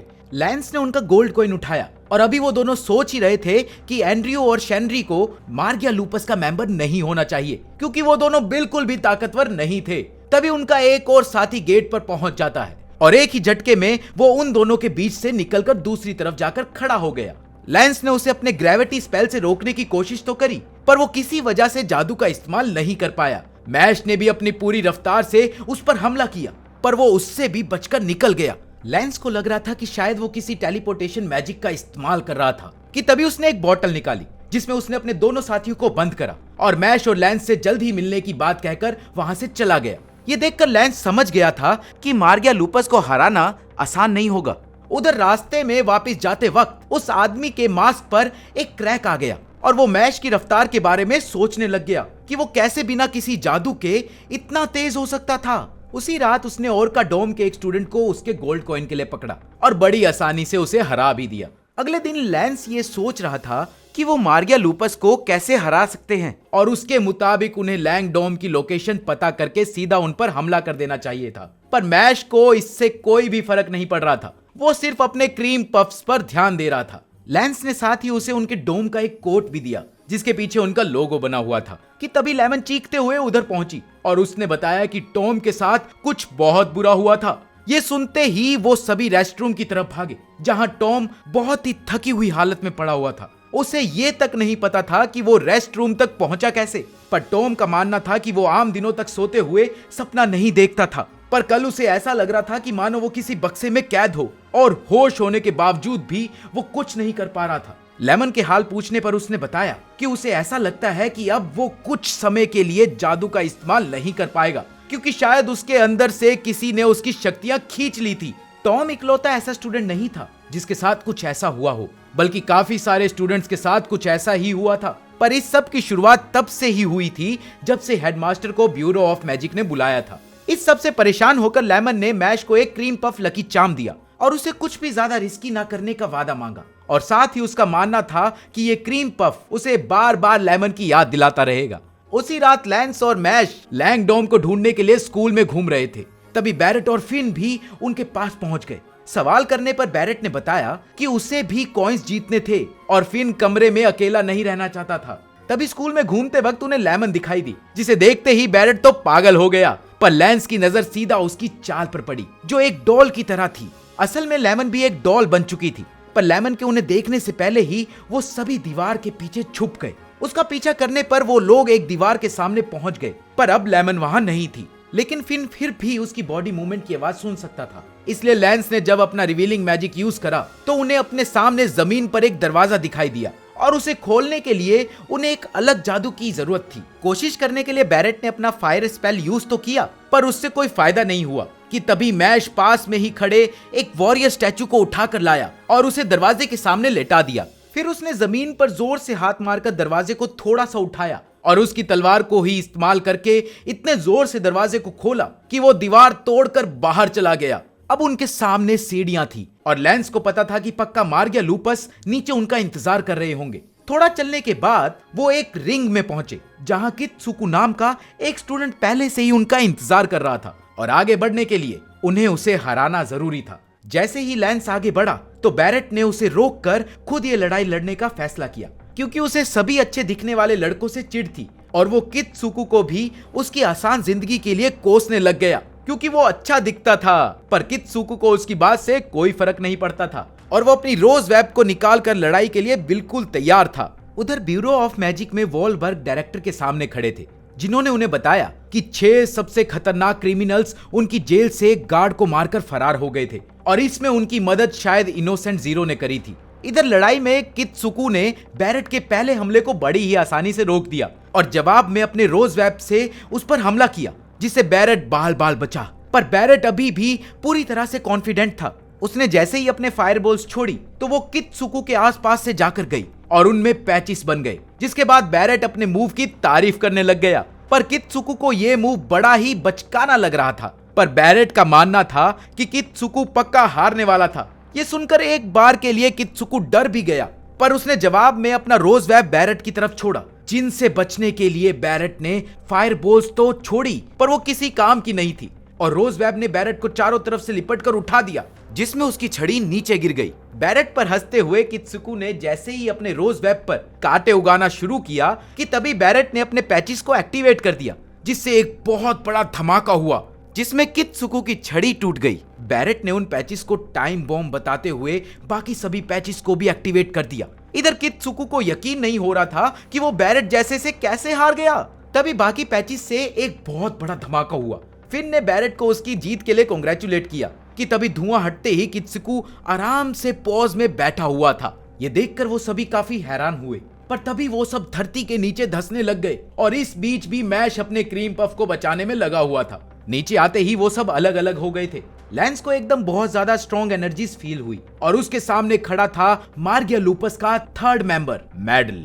उधर बैरेट और फिन एक साथ ही थे और उनके सामने खड़े थे 4th एंड 5th मेंबर मिलो एंड लव। फिन का मानना था कि वो लोग हारने वाले थे, पर बैरेट ने उसे चिंता ना करने को कहा, क्योंकि उसके मुताबिक उसके पास मेन कैरेक्टर वाली पावर थी। उधर मैश एक अंधेरे से भरे कमरे में जाकर गिरा, जहां लाइट जलने पर उसके सामने वही मास्क मैन खड़ा था जिसने अपना नाम रेजर बताया, जो मार्गिया लूपस का 2nd मेंबर था। उसने पहले तो मैश की रफ्तार की तारीफ करी, पर साथ ही अब वो जान चुका था कि मैश जादू का इस्तेमाल नहीं कर सकता था। ये सुनते ही मैश काफी टेंशन में आ गया। मैडल अभी लैंस को बातें ही सुना रहा था, पर लैंस को इसमें कोई दिलचस्पी नहीं थी, इसलिए उसने सीधा ग्रेविटी मैजिक से उस पर हमला कर दिया। पर मैडल बड़े ही आसानी से मिट्टी में चला गया और लैंस के पीछे उसके कई सारे रूप एक साथ जमीन से निकले और उन्होंने उस पर हमला कर दिया। लैंस ने बचने के लिए एक बार फिर से ग्रेविटी स्पेल का यूज किया और वो सब फिर से मिट्टी में मिल गए, पर मैडल ने उसके ग्रेविटी स्पेल को फालतू कहा और तभी जमीन पर पड़ी मिट्टी ने खुद को इकट्ठा किया और एक स्पाइक बनकर लैंस पर हमला कर दिया, जिससे वो बाल बाल बचा। मैश को क्लोन्स को खत्म करने के लिए एक्चुअल बॉडी पर अटैक करना था, इसलिए उसने पूरी मड पिट पर अटैक कर दिया, पर मैडल एक बार फिर से उसके पीछे पहुंच गया और उसने लैंस के पैरों को मिट्टी से वहीं पर जमा दिया। मैडल के मुताबिक लैंस काफी टैलेंटेड था और इसलिए उसने उसे मार्गिया लूपस ज्वाइन करने का भी ऑफर दिया। उसने एडलर डोम को बेकार बताते हुए लैंग डोम की तारीफ करना शुरू कर दिया, पर लैंस का मानना था कि उसकी काबिलियत उसके आसपास के माहौल पर निर्भर नहीं करती थी। ये कहते ही उसने एक बार फिर अपना स्पेल यूज किया और इस बार उसने मैडल को जमीन की बजाय दीवार पर उठाकर फेंका, पर मैडल ने पहले ही पूरे कमरे को मिट्टी से कोट कर दिया था ताकि उसे कोई भी चोट ना आए, इसलिए उसे लगता था कि यहाँ ग्रेविटी स्पेल का कोई फायदा नहीं। और फिर लैंस ने उस पर पत्थरों से हमला करना शुरू कर दिया। अब मैडल के छुपने का कोई फायदा नहीं था, इसलिए उसने एक बोतल निकाली जिसमें बाकी स्टूडेंट्स का छीना हुआ मैजिक था और उसने वो एक बारी में ही पी ली और अब उसकी पावर्स कई गुना बढ़ चुकी थी और उसने अपने मैजिक की एक एडवांस फॉर्म यूज करी जिसे सेकेंडस कहते थे और इसके बाद उसने एक बहुत ही बड़ा मड मॉन्स्टर खड़ा कर दिया और उसने बताया कि सेकेंडस मैजिक सिर्फ डबल लाइनर्स कर सकते थे, वो भी बस वही जो इसके काबिल थे, और कैसे बचपन में उसके पिता उससे अपने मैजिक स्किल्स को अच्छा करने को कहते थे क्योंकि उससे उसकी पहचान होने वाली थी और वो बचपन से ही अपना मैजिक स्किल्स को इंप्रूव करने में लगा हुआ था और अब वो इतना शक्तिशाली है कि लैंस उसे कभी भी हरा नहीं सकता था। पर मड मॉन्स्टर का हमला करते ही लैंस पीछे कूद गया और मैश के बारे में सोचते हुए उसने बताया कि वो भी सेकेंडस मैजिक का इस्तेमाल कर सकता है और उसने मड मॉन्स्टर के आसपास ग्रेविटी पिलर्स खड़े कर दिए और फिर उसने एक पिलर मॉन्स्टर के ऊपर बनाया जिसने मॉन्स्टर को बीच में से ही काट दिया। मैडल को ये विश्वास ही नहीं हो रहा था कि वो लैंस से हार गया और अब उसके पिता कभी भी उसकी मेहनत को नहीं पहचानेंगे, पर तभी लैंस ने उसकी तरफ उसकी किताब फेंकी जो लैंस को मिली थी और लैंस ने बताया कि वो उसे काफी पसंद आई थी और वो जानता था कि मैडल ने सच में बहुत मेहनत करी थी। वो दोनों सेम ही फैमिली बैकग्राउंड से आते थे जहां उनकी इज्जत उनके जादू से होती थी, पर अपनी बहन के बारे में सोचते वक्त जिससे सिर्फ एक अच्छा सिंगर बनना था तो उसे समझ आया कि खुश रहना ज्यादा जरूरी होता है और वो ये बोलकर वहां से चला गया। उधर मैश अभी भी टेंशन में ही था और रेजर का मानना था कि वो दोनों एक जैसे ही थे क्योंकि उन दोनों को ही सोसाइटी ने रिजेक्ट कर दिया था, पर मैश के पास उसके पिता थे और रेजर के पास उसके जीने के अलग रीजंस और ये बोलकर वो दोनों लड़ाई के लिए तैयार हो गए। सबसे पहले मैश ने पूरी रफ्तार से जाकर रेजर को लात मारी जिससे वो काफी पीछे चला गया, पर एक झटके में ही उसने मैश को फिर से क्रॉस कर दिया और इसी बीच उसने अपनी तलवार से मैश के हाथ में कट मार दिया। रेजर ने बताया कि मैश उससे नहीं जीत सकता और ये बोलकर उसने कुछ स्ट्रिप्स निकाली जिससे उसकी रफ्तार दुगनी हो जाती थी। उसने वो स्ट्रिप्स चारों तरफ बिछाई और फिर वो एक के बाद एक मैश पर हमला करता गया। रेजर के मुताबिक उनके बीच कोई कंपटीशन ही नहीं था, पर मैश ने भी हार मानने से मना कर दिया। रेजर को मैश का डिवाइन विजनरी बनने का रीजन एकदम फालतू लगता था और उसने मैश को ओपन चैलेंज देते हुए लेमन का हाल दिखाया जिसकी बॉडी से धीरे धीरे मैजिकल पावर्स खत्म हो रही थी और ठीक आधे घंटे बाद वो भी मैश की ही तरह बनने वाली थी। इसके बाद रेजर अपनी सारी शक्तियों के साथ मैश पर हमला कर देता है और मैश अपने आप को बचा भी नहीं पा रहा था, पर रेजर सीधा जाकर तलवार मैश के पेट में घुसो देता है, पर मैश ने अपने एब्स को टाइट करके उसकी तलवार भी रोक दी और मैश ने रेजर को गले से पकड़कर अपना सर सीधा उसके मास्क पे मारा जिससे उसका मास्क ही टूट गया। रेजर की एक आंख लाल थी और मैश को लगा कि शायद ये उसकी वजह से हुआ था और वो उसके लिए माफी मांगने लग गया, जिस पर रेजर ने बताया कि इसे डेविल आई कहते थे जो किसी की भी मैजिकल पावर को खत्म कर सकती थी, इसीलिए उसे बचपन से सोसाइटी में एक्सेप्ट ही नहीं किया गया था। उसके घर वाले भी उससे डरते थे। उसके मुताबिक मैश कभी उसे समझ नहीं सकता था क्योंकि उसके पास उसे प्यार करने वाले पिता थे और ये कहते ही उसने एक मैजिकल फील्ड बनाई और लगातार मैश पर हमला शुरू कर दिया। बीच में उसने रोक कर बताया कि इस फील्ड के अंदर मैश की स्पीड भी उसे ट्रांसफर हो जाएगी और वो अब खुद को बचाने के सिवाय कुछ भी नहीं कर सकता था, पर तभी मैश ने जमीन पर जोर से मारकर फ्लोर के 2 हिस्से कर दिए और मुक्का मारकर रेजर की तलवार ही तोड़ दी। रेजर समझ गया था कि फ्लोर के टुकड़े होने की वजह से उसकी मूवमेंट्स लिमिटेड हो गई थी, पर वो जैसे ही पीछे हटने लगा तो मैश ने अपने पैर से उसे रोक दिया और अपनी मसल पावर का यूज करते हुए उसने रेजर को इतनी जोर से मारा कि वो अपनी फील्ड को तोड़ते हुए सीधा हवा में उड़ गया अब उसका स्पेल खत्म हो चुका था और इसलिए मैश सीधा उसके नीचे गया और उसने जोर से उसकी पीठ पर एक लात मारी। रेजर जानता था कि अगर वो हार गया तो उसके पास जीने का कोई मकसद नहीं बचेगा, इसलिए उसने एक बार फिर से पूरी ताकत से कोशिश करी, पर मैश ने फिर से उसकी तलवार पकड़ ली और उसे उठाकर दीवार पर पटक दिया और लगातार उसके बाद उसे मारता गया। हारने के बाद रेजर का मानना था उसे भी नॉर्मल ही पैदा होना चाहिए था, क्योंकि उसके परिवार ने कभी उसको प्यार ही नहीं किया था। वो सभी उसकी आंख से इतना डरते थे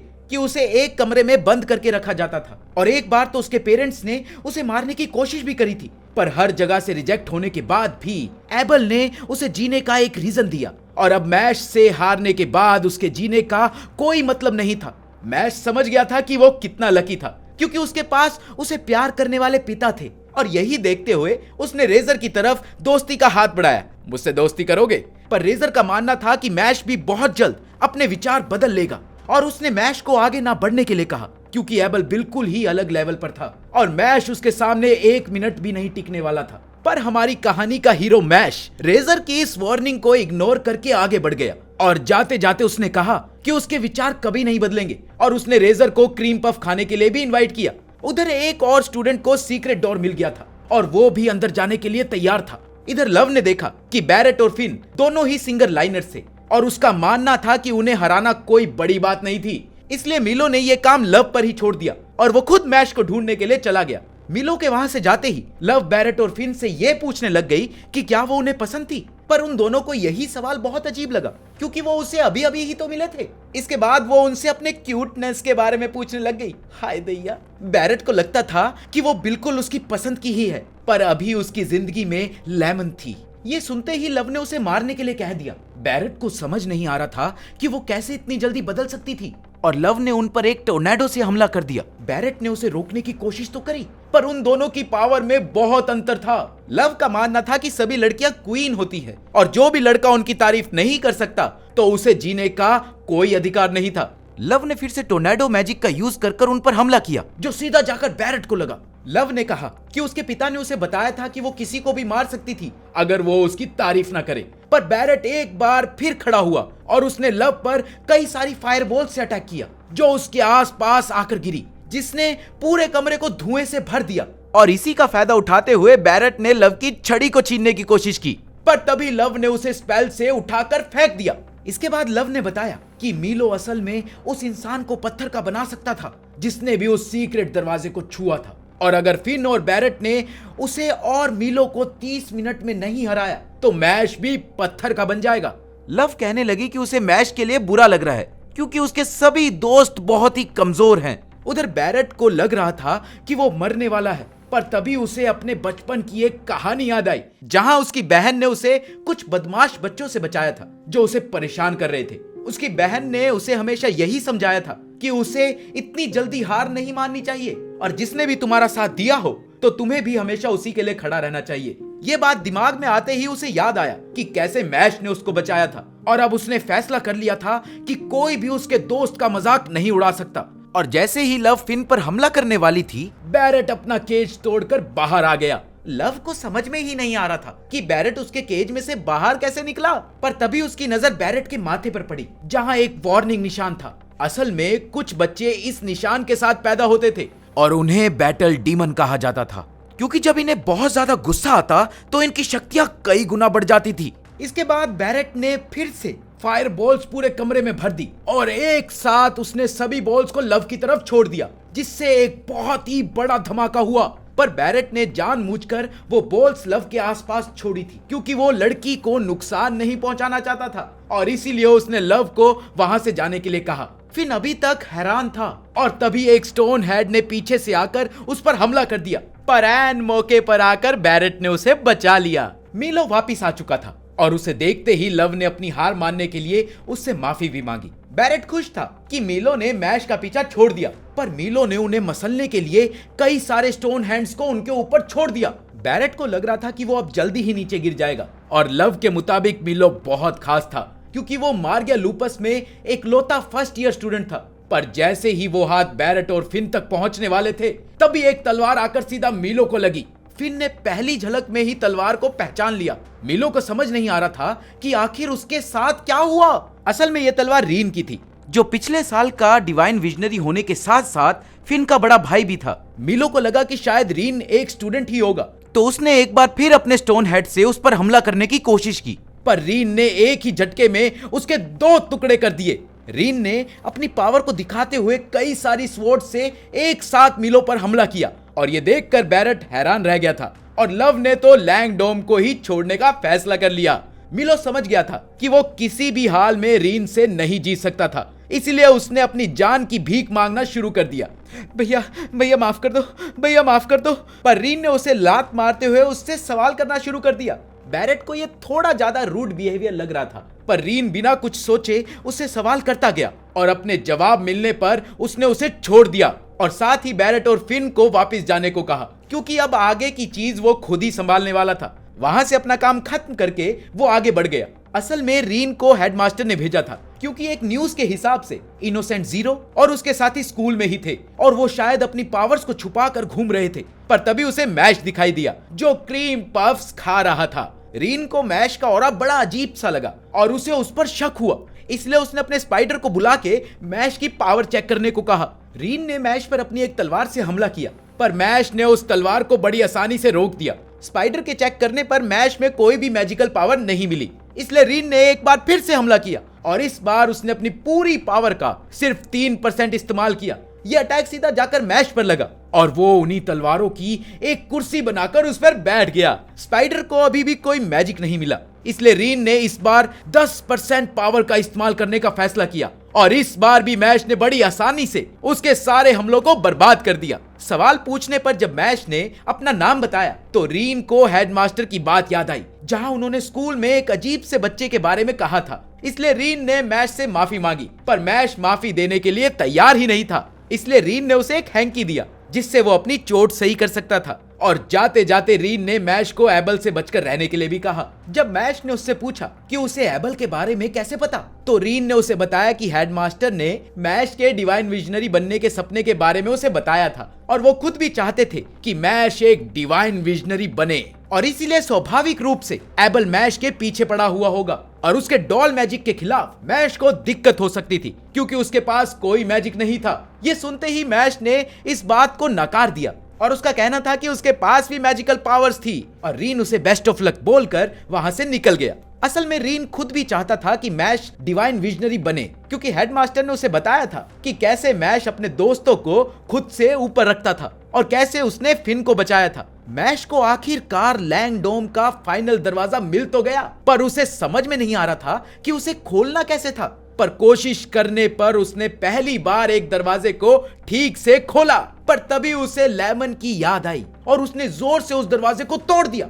एबल मैश को वहां देखकर हैरान था, क्योंकि उसके मुताबिक रेजर को सिर्फ रीन ही हरा सकता था, पर अब उसके सामने मैश खड़ा था, जिसका मतलब था कि वो भी एक डिवाइन विजनरी जितना ताकतवर था। पर मैश को अभी भी यही डर था कि कहीं एबल को उसके सीक्रेट के बारे में ना पता चल गया हो। पर उसकी ये चिंता तब दूर हो गई जब एबल ने मैश को एक फेलो सुपीरियर बीइंग बुलाया, जिसका मतलब था कि अब एबल मैश को भी ताकतवर मानता था और इसीलिए उसने मैश को अपना प्लान याद दिलाते हुए बताया कि उसका मानना है कि उन्हें सभी कमजोर लोगों को खत्म कर देना चाहिए, क्योंकि वो लोग धीरे धीरे पावरफुल लोगों को कमजोर बना रहे थे। मैश ने कंफर्म करने के लिए पूछा कि एबल कमजोर उन्हें मानता था जो लोग जादू का इस्तेमाल नहीं कर सकते थे, जिस पर एबल का जवाब था कि उन्हें जड़ से ही खत्म कर देना चाहिए और साथ ही उसकी लिस्ट में वो सभी लोग थे जो किसी कमजोर को पनाह देते थे या फिर ठीक से जादू का इस्तेमाल नहीं करते थे। ये सुनते ही मैश को याद आया कि कैसे बर्नहेड ने उसे बचपन से ही प्यार से रखा था और अब मैश समझ गया था कि वो एबल से दोस्ती नहीं कर सकता। और ये जवाब मिलते ही एबल का मानना था कि मैश के अंदर अभी भी इंफीरियर जीन्स थे जिन्हें खत्म करना बहुत जरूरी था और इसीलिए उसने अपने पपेट्स को उस पर हमला करने के लिए भेज दिया। तभी लव भी उस कमरे के बाहर पहुंच गई। वो खुश थी कि वो रीन से सही सलामत बच गई थी, पर तभी उसकी नजर एबल के रूम के टूटे हुए दरवाजे पर पड़ी और वो ये देखकर हैरान हो गई कि अंदर मैश एबल से लड़ रहा था। मैश ने एक पपेट को तो तोड़ दिया, पर उससे एक खतरनाक एसिड निकला जिससे मैश बाल बाल बचा और एबल ने उसका मजाक उड़ाते हुए उसे ज्यादा चौकन्ना रहने के लिए कहा। तभी मैश ने उस टूटे हुए पपेट के सर को उठाया और एक ही बारी में उसे फेंककर सभी एसिड पपेट्स को गिरा दिया।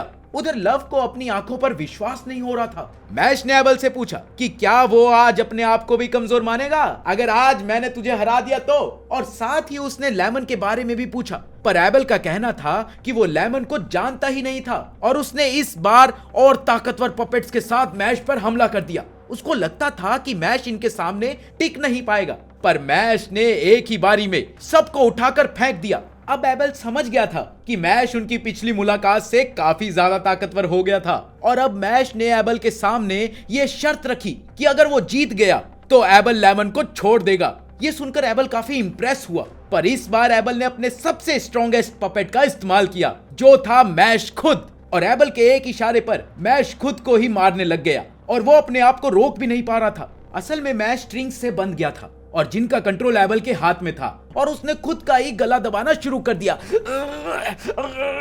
पर तभी एकदम से स्ट्रिंग्स टूटती है और एबल ने उससे ये मैजिक इस्तेमाल करने के लिए माफी मांगी और इसके बजाय उसने मैश से लड़ने के लिए फिन को भेजा, जिसे वो पहले ही एक पपेट बना चुका था। उसने बैरेट को भी पकड़ा हुआ था, पर वो काफी ज्यादा चोटिल था, इसलिए एबल ने इस काम के लिए फिन को चुना और फिन के हमला करते ही मैश ने उसके अटैक को ब्लॉक कर दिया, जिस पर एबल ने उसे याद दिलाया कि वो ब्लॉक नहीं कर सकता और ऐसा फिर से करने पर एबल फिन के टुकड़े टुकड़े कर देगा। इसके बाद मैश लगातार फिन के अटैक को सहता गया, पर कुछ देर बाद फिन की बॉडी टूटने लग गई। मैश तो एकदम ठीक ठाक खड़ा था। तभी मैश ने अपना गोल्ड कॉइन निकाला। एबल को लगा कि शायद उसने अपनी हार मान ली, पर मैश ने एक ही झटके से उस गोल्ड कॉइन को फेंक कर फिन से जुड़ी सभी स्ट्रिंग्स को तोड़ दी, जिससे फिन वापस से नॉर्मल हो गया और मैश का कॉइन भी उसके पास वापस आ गया। इससे गुस्सा होकर एबल ने फिर से एक बार मैश को कंट्रोल करना शुरू कर दिया। मैश ने उसे रोकने की काफी कोशिश करी, पर एबल का कहना था कि वो इससे कभी भी नहीं बच पाएगा। पर मैश का कहना था कि एबल को उसके दोस्तों को तंग करने का पछतावा जरूर होगा, और ये बोलते हुए मैश ने अपना एक पैर उसकी तरफ बढ़ाया, जिससे एबल की एक उंगली टूट गई। मैश ने ऐसे ही धीरे धीरे करके अटैक्स की पोजीशन बनाई और एकदम से आगे बढ़ा, सीधा एबल के मुंह पर लात मारी। पर तभी एबल ने अपना स्पेशल मैजिक यूज किया, जिससे मैश धीरे धीरे एक पपेट बनने लग गया। एबल ने मैश की तारीफ करी क्योंकि उसने उसे ये मैजिक यूज करने के लिए मजबूर कर दिया था। अब मैश एक पपेट बन चुका था और जब एबल ने उसके पास जाकर उसके कोट से गोल्ड कॉइन निकालने के लिए हाथ बढ़ाया तो उसके हाथ एक क्रीम पफ आया। ये देखकर एबल कंफ्यूज होता उससे पहले उसके मुंह पर एक बहुत तेज मुक्का पड़ा और ये मुक्का मैश का था, जो अपने क्रीम पफ को सलामत देखकर खुश था। पर एबल को समझ नहीं आ रहा था कि मैश उस स्पेल से कैसे बाहर निकला था, क्योंकि उसका स्पेल बॉडी के सभी इलेक्ट्रिक सिग्नल्स को रोक देता था। पर तभी उसे एहसास हुआ कि ये बॉडी के रिफ्लेक्सेस की वजह से हुआ था। ये कुछ ऐसे एक्शंस होते हैं जो बॉडी ब्रेन के ऑर्डर्स के बिना करती थी, और मैश के केस में उसके क्रीम पफ को छूना एक ऐसा ही एक्शन था। उधर लव ये सोच रही थी कि किसी के लिए क्रीम पफ इतने इंपॉर्टेंट कैसे हो सकते थे। एबल समझ गया था कि अब मैश को हराना इतना आसान नहीं था और उसने एक बहुत ही बड़े पपेट मॉन्स्टर को बुलाया, जो 100 मीटर के दायरे में खड़े सभी लोगों को एक गुड़िया में बदल सकता था। ये पूरे एरिया में इनविजिबल स्ट्रिंग्स फेंकता था जो किसी भी नॉर्मल इंसान को दिखाई नहीं देती थी, और एक बार अगर मैश पपेट बन गया तो वो कभी भी ठीक नहीं हो सकता था। उधर लव भी इस पपेट की रेंज में थी, इसलिए उसे भी डर था। एबल का मानना था कि मैश को तो खुश होना चाहिए कि उसने एबल को एडवांस मैजिक यूज करने के लिए मजबूर कर दिया, पर उस पपेट के स्ट्रिंग्स फैलाते ही उसके टुकड़े टुकड़े हो गए और मैश इस बीच बिल्कुल ठीक खड़ा था। एबल को समझ ही नहीं आया कि मैश आखिरकार बच कैसे गया, पर मैश का कहना था कि उसने स्ट्रिंग्स ही तोड़ दी, लेकिन एबल के मुताबिक ये नामुमकिन था क्योंकि वो स्ट्रिंग्स इनविजिबल थी। ये देखकर लव को अपनी आंखों पर विश्वास नहीं हो रहा था। असल में मैश ने अपनी बॉडी को एक ऐसी पोजीशन में खड़ा किया था कि सभी स्ट्रिंग्स उसे अलग टाइम पर टच करे, और जैसे ही एक स्ट्रिंग ने उसे लेफ्ट साइड पर टच किया तो उसने अपने राइट हैंड से सभी स्ट्रिंग्स को तोड़ दिया। एबल को अब मैश के इंसान होने पर भी शक था और उसने एक बार फिर से अपने पपेट से उस पर हमला किया, पर मैश उसे एक बारी में ही तोड़कर ठीक उसके पीछे जाकर खड़ा हो गया और उसे पकड़कर उसने उसे जमीन में पटक दिया। इसके बाद एबल ने अपनी कहानी बताते हुए बताया कि कैसे उसकी माँ गरीब लोगों की मदद करती थी, क्योंकि उनका मानना था कि वो सिर्फ किस्मत से ही अमीर और ताकतवर पैदा हुए थे। पर एक दिन गरीबों को खाना बांटते वक्त उनमें से एक आदमी ने खाने के लालच में उन्हें चाकू मार दिया, और उनके इस तरह जाने के बाद से ही एबल को वीक लोगों से नफरत हो गई थी। इसीलिए उसने सबसे टैलेंटेड लोगों की एक टीम बनाई जिन्हें उसकी तरह ही समाज से परेशानी थी। लेकिन एबल अभी भी अपने विचार नहीं बदलना चाहता था, पर मैश का मानना था कि दुनिया में हमेशा बुरे लोग रहेंगे चाहे कुछ भी हो जाए। और अब जब वो जीत गया था तो उसने एबल से लेमन का पता पूछा और एबल इस बार बड़ी ही आराम से सभी स्टूडेंट्स को छोड़ने के लिए तैयार हो गया। और तब उसने एक स्पेल यूज करके लेमन मैश के हवाले कर दी और उधर फिन को भी होश आ गया था और उन तीनों ने सेलिब्रेट करना शुरू कर दिया। मैश लेमन और फिन के लिए किसी हीरो से कम नहीं था और फिन तो उसे पकड़कर रोने ही लग गया। बैरेट भी अपने आप को घसीटता हुआ उनके पास पहुंच गया और अब वो चारों एक साथ सेलिब्रेट करने लगे। Hip hip hurray! एबल को भरोसा नहीं हो रहा था कि वो इन जैसों से हारा था। पर तभी फिन को लैंस की याद आई, जिसके बाद हमने देखा कि लैंस कॉरिडोर में चल रहा था कि तभी रीन ने पीछे से उस पर हमला कर दिया, जिसे उसने बड़ी आसानी से रोक दिया। रीन के कहने पर जब स्पाइडर ने चेक किया तो लैंस की पावर बहुत ज्यादा थी। असल में वो लैंस था ही नहीं, बल्कि लैंस के रूप में इनोसेंट जीरो का एक मेंबर था। रीन ने तुरंत ही उसे स्कूल में आने की वजह पूछी, जिस पर उस आदमी ने बताया कि वो लोग किसी खास चीज को ढूंढ रहे थे जिसमें एबल भी उनकी मदद करने वाला था। पर उससे कुछ हुआ ही नहीं, इसीलिए अब वो एबल को मारने जा रहे थे, क्योंकि अब वो उनके किसी काम का था ही नहीं। जैसे ही रीन ने उसे रोकने की कोशिश करी तभी उसे एक बहुत बड़े चाकू ने रोक दिया और अब वो आदमी उसके सामने एक अलग दुश्मन को छोड़कर आगे बढ़ गया। पर रीन को मैश और उसके दोस्तों की टेंशन हो रही थी, क्योंकि अब जो आदमी उनकी तरफ बढ़ रहा था उसके पास एक डिवाइन विजनरी जितनी पावर थी। उधर बर्नहेड और ब्रैड को यह फिक्र सता रही थी कि कहीं मैश का सच स्कूल में किसी को पता न चल जाए। इधर मैश और उसके दोस्त लगातार सेलिब्रेट कर रहे थे और एबल उनके शांत होने का इंतजार कर रहा था कि तभी मैश बाथरूम का इशारा करके वहां से चला गया। अब सभी स्टूडेंट्स वापस से नॉर्मल होने लग गए कि तभी वो आदमी वहां पहुंच गया और उसने मैश के दोस्तों को उठाकर एक साइड में पटक दिया। तभी बैरेट ने उसे लड़ने का सोचा, पर तभी उसे फील हुआ कि उसके सामने खड़ा आदमी कितना ताकतवर था। वो आदमी सीधा एबल के पास पहुंचा और उसने अपना नाम सेल बताया और मैजिक से उसी के हाथों उसका गला दबाना शुरू कर दिया। सेल का कहना था कि एबल उसे नहीं ढूंढ पाया जिसके लिए उसे बोला गया था, इसीलिए अब उसके जीने का कोई फायदा नहीं है। एबल अपना दम तोड़ने ही वाला था कि तभी मैश क्रीम पफ की एक प्लेट लेकर अपनी सेलिब्रेशन पूरी करने के लिए वहां पहुंच गया। उसके दोस्त उसको समझाने की कोशिश कर ही रहे थे कि तभी मैश की नाक पर एक मक्खी बैठ गई, जिसकी वजह से मैश को एक छींक आ गई, अच्छी, और उसने सारे क्रीम पफ सेल के ऊपर फेंक दिए। किसी को समझ नहीं आ रहा था कि मैश ने यह जानबूझकर किया या गलती से हुआ, पर इस बीच एबल की जान बच गई। मैश ने सेल से उसके क्रीम पफ्स वापस मांगे और ये सुनते ही उसके तीनों दोस्त हैरान हो गए और सेल ने गुस्से में उसके सारे क्रीम पफ नीचे फेंक दिए, जिसने मैश को हैरान ही कर दिया। पर तभी सेल के सर में जोर से दर्द हुआ और वो सोचने लगा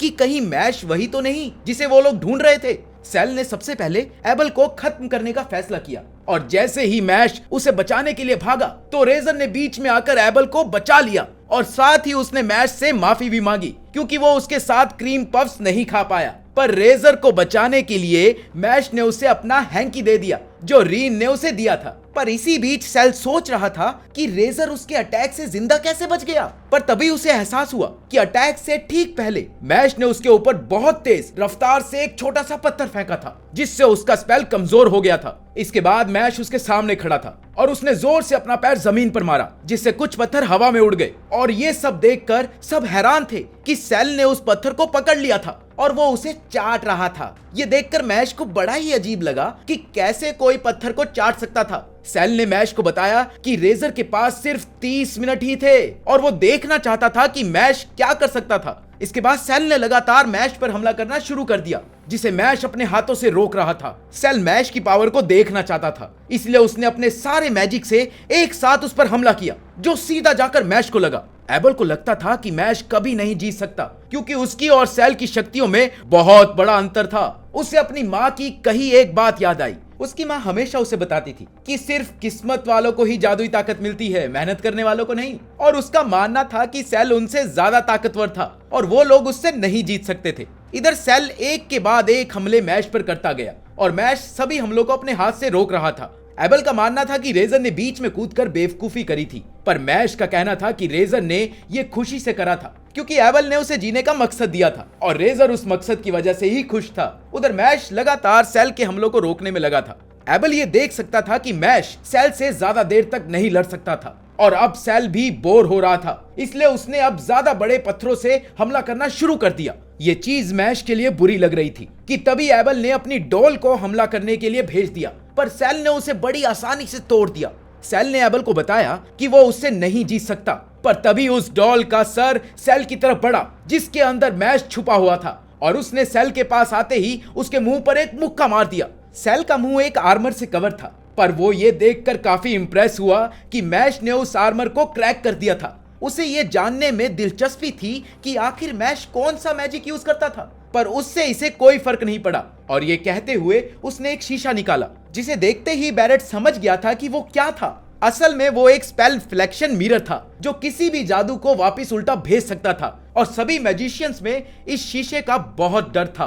बैरेट ने इसके लिए उसे चेतावनी दी और सेल ने उसे अपना सबसे पावरफुल मैजिक इस्तेमाल करने को कहा, पर मैश ने उस शीशे के बीच में से ही उसे लात मार दी। ये देखते ही उसके सभी दोस्त हैरान हो गए और उन सबको एहसास हुआ कि मैश के पास तो कोई जादू शक्ति थी ही नहीं और उन्हें पास्ट की सभी इंसिडेंट्स याद आने लग गए। सेल को कुछ खास फर्क ही नहीं पड़ा, पर तभी उसका ध्यान अपने हाथ पर बन रहे एक निशान पर पड़ा, जिसके बाद उसने ये कंफर्म किया कि मैश वही था जिसे इनोसेंट जीरो और उसकी टीम ढूंढ रही थी। तभी पूरा रूम टूटता है और दो हाथ सामने आकर सेल को ले जाने लगते हैं, पर जाने से पहले उसने मैश से जल्द ही मिलने का वादा किया। सेल के जाने के बाद मैश खुश था और एबल रेजर को लेकर सीधा डॉक्टर के पास भागा और रेजर ने अगली बार मैश के साथ क्रीम पफ खाने का वादा भी किया और एबल ने भी उसका ये एहसान एक दिन वापस करने का वादा किया। मैश के दोस्त अभी भी शॉक में थे कि उसके पास कोई मैजिकल पावर तो थी नहीं और उन्हें डर भी था कि अगर लोगों को पता चल गया तो वो किसी मुसीबत में ना पड़ जाए। ये बात सुनते ही मैश घबरा गया और उसने दावा किया कि वो पूरी तरह से जादू इस्तेमाल करना जानता था और उसके दोस्तों ने भी इस सीक्रेट को छुपाने के लिए उसका साथ देने की बात कही। पर तभी वहां एक स्टूडेंट को होश आया जिसके मुताबिक मैश को स्कूल में रहने का कोई अधिकार ही नहीं था, क्योंकि एक जादू के स्कूल में एक ऐसे बंदे का क्या काम जिसके पास जादुई शक्तियां है ही नहीं। और अब उसने सोच लिया था कि वो मैश का भांडा फोड़ कर रहेगा। मैश समझ गया था कि अब उसके पास ज्यादा समय तो था नहीं और उसने सोचा कि बाकी सब जाए भाड़ में, यार खाएंगे क्रीम पफ, क्योंकि टेंशन लेके वैसे भी क्या ही होगा। इसी के साथ इस एनीमे का पहला सीजन होता है खत्म, तो चैनल को सब्सक्राइब करना मत भूलना।